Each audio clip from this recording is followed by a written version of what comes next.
The week of November 15th, a week I'll never forget. A pivotal point in my life. I'd just been blessed by Bidoofius, but it seemed like it was for nothing. I became cocky, and even more so, my Pokemon.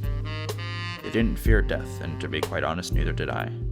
I was invincible, all because the creator of the series made it that way. Wait a second, I'm the creator. Blast! I made a jamoke of myself. If I was to make things right, I would have to let them know who was boss. Make death, or even worse, replacement, an option. My attitude for the game had changed. How, you ask? Well, for that we have to go back to a battle. A battle against a friend. Or was he? We start with an encounter with my good buddy Isaac. I knew immediately something was off. His name was Rip of my own, and I couldn't tell the fish sandwich I ate earlier. Jesus Christ! Sorry about that. It's hard to do this. Anyway.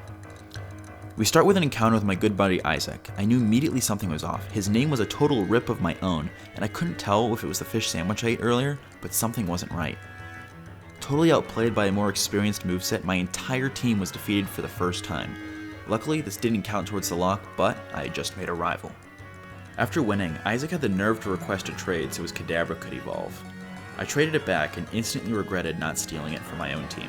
Like Stevie Wonder navigating a new bedroom, we meandered our way through the ghost gym and was finally able to take her out with Eevee. Apparently, we can't have nice things for a long time, because shortly after, Luxio perished in a battle since Murkrow can somehow learn a Heat Wave. Anyways, what you didn't know is that actually when we got that max revive from Bidoofius, he actually split into 2 normal revives, allowing us to revive 2 Pokemon halfway.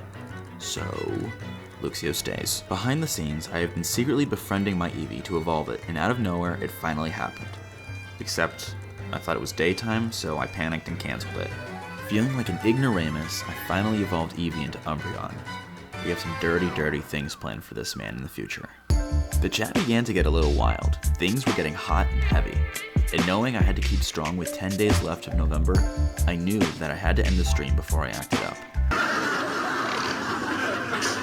I'm out. 2 days later, we started Horny Free and were able to finally evolve Machop. What a journey our little rock slave has had. I'm beginning to kinda like him now. I'm not. While evolving, my minion relayed some information that Sheldon was talking some smack about how I'm playing God and won't let my team die. Well, it was time to teach that worthless slug a lesson. They say pain is the best teacher, so I booked Sheldon 2 round-trip tickets to Pain Town. Sheldon was knocked once and revived just to think he was right, and then suffered defeat once more. After that, it was pretty silent from that guy. I think he got the message. We continued on with the story and faced some Team Galactic guys where I once again had no idea where to go after beating them.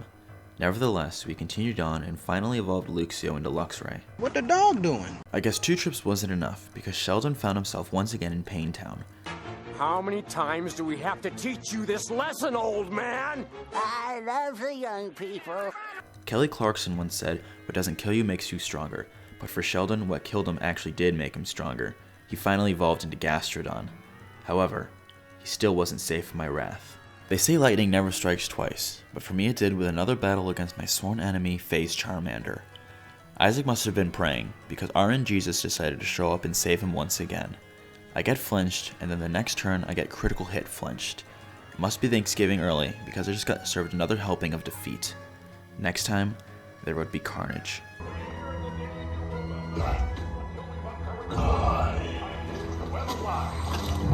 Left down bad, I needed a vacation. Something new and something fresh. This came in the form of an all-out catching spree in the Safari Zone, where we caught a plethora of Pokemon. But one decided to elude me time and time again. Yanma. Finally, after trudging through mud and tall grass, we were finally able to obtain Speed Boost Yanma, a key character for the journey ahead.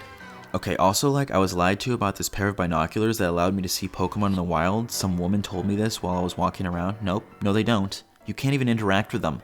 Whoever told me that? Your mom's a hoe. My time in the Safari Zone gave me new reason and new purpose. We weren't in this game to beat the league, we were in it to beat Isaac. The lame lock was now officially suspended in order to prepare for my vengeance. We needed upgrades, and I finally realized I could utilize the black market after defeating the 4th gym. To make it fair, I instilled a new rule. After every gym I defeat, I could purchase 1 item for a Pokemon, or upgrade one I have already caught to bolster my team. I knew what I had to do. And with my first action on the black market, I sold Sheldon and bought a new Gastrodon with a Storm Drain ability to replace him. A lesson to all that nobody is safe. a small price to pay for retaliation. With new goals in mind, we looked forward to the future with one thing on our mind: the fall of FaZe Charmander.